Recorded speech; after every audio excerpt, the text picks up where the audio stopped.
Hello বন্ধুরা, আজকে আমরা চলে এসেছি চট্টগ্রামের ভাটিয়ারিতে। ভাটিয়ারি আমাদের চট্টগ্রামের একটি নিঃশব্দ সুন্দর জায়গা বলা চলে।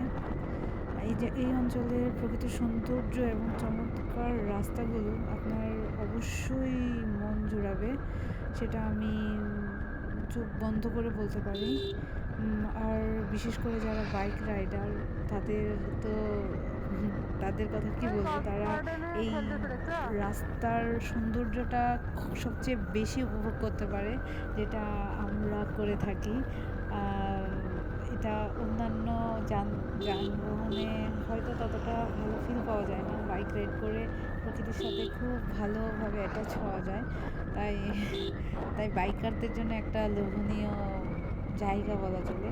চট্টগ্রাম শহর থেকে ভাটিয়ারি যেতে সর্বোচ্চ 20 থেকে 25 কিলোমিটার পথ অতিক্রম করা লাগে। আর আপনারা আসতে পথের যে পাহাড়ি ঘন বনগুলা দেখবেন, বনাঞ্চলগুলা, এবং পাশ দিয়ে যখন নদীগুলার যেই ছোট ছোট লেক বয়ে চলে, এই দৃশ্যটা আপনার মনকে একদম জোড়ায় দিবে। মন চুরানোর মতো একটা ভিউ দেখবেন আপনারা।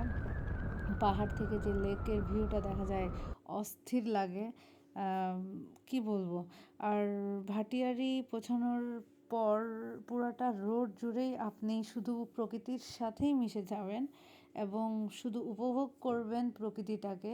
এখানে তেমন কোনো কোলাহল নেই কোনো গাড়ির হর্ন এবং বায়ু দূষণ।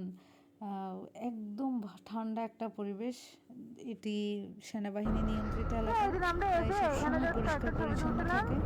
তাই ফ্যামিলি নিয়ে এই ভাটিয়ারিতে আপনারা ভ্রমণ করতে পারেন। যারা কখনো যাননি, একবার হলো ভাটিয়ারিতে গিয়ে আপনারা ভাটিয়ারিটা দেখে আসবেন।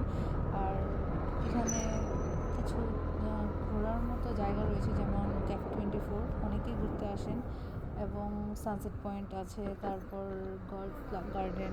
মেবি আমার ওখানে যাওয়া হয়নি, কিন্তু আমি ক্যাফে 24-এ গিয়েছিলাম। ক্যাফে 24 বাচ্চাদের জন্য খুব ভালো একটা জায়গা। আর আমাদের প্রায় আসা হয়, ইনশাল্লাহ আবারও আসবো সামনে।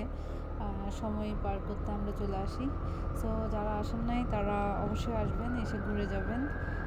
আশা করি ভালো লাগবে আপনাদের। আর আমাদের ভিডিওটি ভালো লাগলে অবশ্যই লাইক করে দিবেন, কমেন্ট করবেন কেমন হয়েছে, এবং আমাদেরকে সাবস্ক্রাইব করতে ভুলবেন না। টাটা, আল্লাহ হাফেজ।